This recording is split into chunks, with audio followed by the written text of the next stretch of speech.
Ways to fight introduction of contraband. And we're going to talk about that. But first, this sergeant was arrested here in Florida, Department of Corrections. And I've got a couple of notes so I don't get it wrong. And then after I talk about her, we're going to talk about ways to fight contraband introduction and why it's important. This sergeant is charged with 67 counts of wrongful compensation. The inmate that she was giving oral sex to and bringing contraband, smuggling contraband in her panties. Yes, she admitted it. Yes, she admitted to the oral sex, to the contraband. Well, I want to give kudos to the officers who were monitoring the inmate phone system, one of the ways we fight contraband. And they were also monitoring, prison staff were monitoring, of course, as we should, the inmate bank accounts. And they noticed one that looked very peculiar. From a Candy, money was coming in, I guess, from a Candy Williams. Anyway, they flagged it and watched it and reported it. And I want to give kudos to the staff members for doing that, catching one of the dirty apples or rotten apples that was bringing contraband into the prison. Second, I want to congratulate the IG's office, investigators from the Department of Corrections, got the information and followed through on it.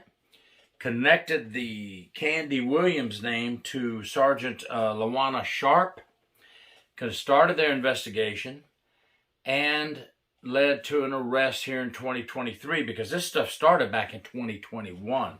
Been going on for a while. Bottom line, 2 counts sexual misconduct, 67 counts unlawful compensation, and introduction of contraband. She's got 3 felony offenses right there. And great job by everyone. The prison staff that work on the inmate phone system and bank account, monitoring those things, inmate bank accounts, and whoever the investigator was that was assigned to that case, great job. Another one bites the dust. And I had just done a video 3 days ago about sex and drugs in prison. And boom. It only took a couple of days for a story like that to pop up. Well, let's talk about how can we fight this? What can we do?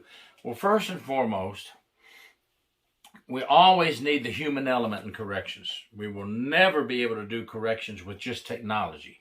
So what do we need to do? We need to pair the human element with technology.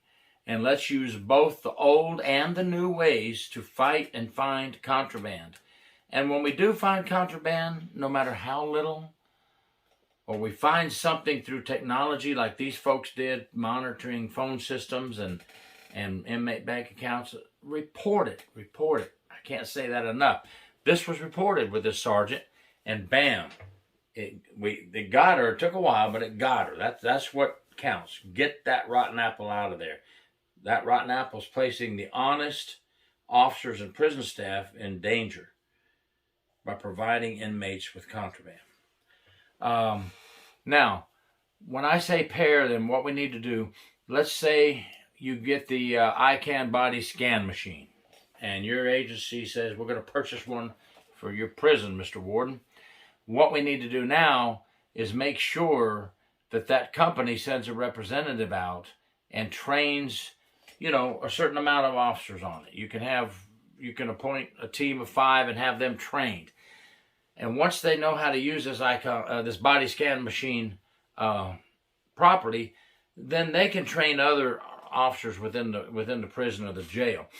And if you don't have a company that is willing to send a representative out and allow a presentation and training on it, then I would start talking to other companies before I dealt with that company.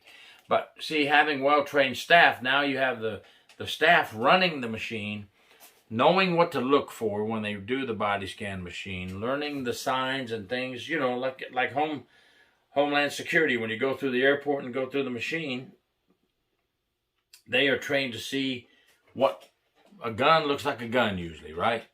But certain objects look a little different than what they are on these machines sometimes. And I won't get into great detail, but this is just to point out why we need to be trained well before we use these machines, because they cost us money, right? So we want to make sure we have a good company that wants to back us up, keep us updated with new things that are going on in the technical world, and also help us train our staff to know how to use this equipment properly. That's one way to stop contraband coming in. Another way is monitoring inmate phone system that I mentioned earlier, a great thing. I use that a lot. Inmate bank accounts, I use that a lot when I was doing my investigations. Great tools right there. Mail monitoring, a lot of electronic mail is going on now, so it's real easy. And if you don't have electronic monitoring, you still need to go through the letters the old-fashioned way. And what do you do when you see a suspicious sentence or two in there? Report it, report it, report it. I cannot say that enough.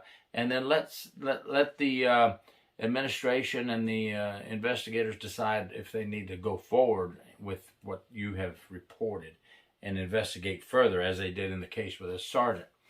That's another way. That's manual or technology. If you have the electronic mail, it's really easy. You find a suspicious letter, you report it to your agency, and your agency can just easily email a copy of that letter to the investigator's office. And boom, they have it. If not, photocopy the letter and let the letter go through, because we can't stop mail under federal law going to the inmates. So what we'll do, scan the letter, keep a copy, and report it. Attach it to the incident report, and we'll go from there. So those are some ways. Other ways are the metal detector up at the front entrance. Use the metal detector and use the wand. This is all technology paired with trained staff. And everybody should be up to date and trained on how to use it, not just make believe and do this. And they have to know how to set the sensitivity on the metal detector. Someone has to know, at least. Have someone trained in that area on each shift, so that when you run staff and visitors and civilian staff and uniform staff through this metal detector, you've got the right sensitivity level to pick up metal objects or whatever, there is a sensitivity level, and you have to know how to use these things.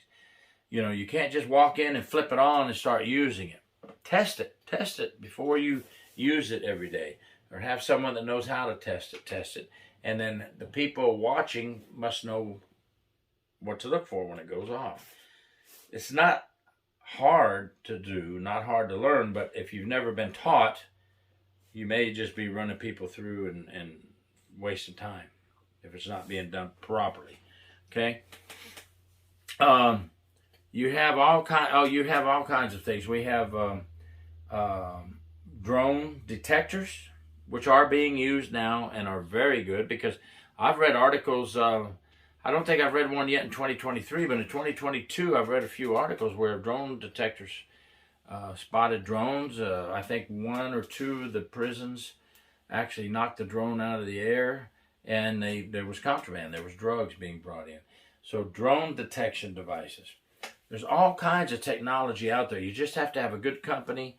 What I suggest is a team. If you're interested in any of these things we're talking about, find out who's using it. Is there a jail in your county or another prison in your area, not too far away, you could drive to? Send a team out there and ask them, which I haven't found a jail or prison administration yet that will say, no, you can't come out and see what we're doing with this stuff. When I ended up at the courthouse doing fingerprints, we went to the electronic fingerprints and book in and new methods. And then I was asked to enter DNA into the FDLE system in Florida with 3 other people. Well, the companies came out, demonstrated the equipment, and trained us. They had 4 or 5 of us picked to learn how to do the DNA system and how to get that DNA inputted and send the DNA off, the actual saliva, send it off after we inputted it into the state system. But you want a company that's going to work with you, that you can call 24/7. I've got an issue with this equipment. If they're not willing to have somebody available 24/7 to answer your questions, I would suggest looking for another company. But These are just a few ideas I'm throwing out there on how we can fight contraband. The human element. Have your head on a swivel, use your peripheral vision, report suspicious activity, report findings like these folks did on the phone system and the inmate bank account system. They saw a suspicious account or something suspicious about the money coming in from a Candy Williams. Great work again. I can't say that enough. That's what we need. We need to be alert. Everybody needs to do what these folks just did. And we can wipe out and weed out the bad apples. And then the second thing, we pair those trained staff with technology of today, and they can be trained well. And between searching of cells, random shakedowns, dorm shakedowns, random cell searches, pat downs, I know we're short-staffed, but hey, we've got to stop the contraband. That's what kills. That's what hurts us. Weapons coming in, drugs making inmates high, and then they attack us. Think about it, folks. Thanks for watching. Just throwing some things out there. Gary York, True Prison Stories. Please subscribe.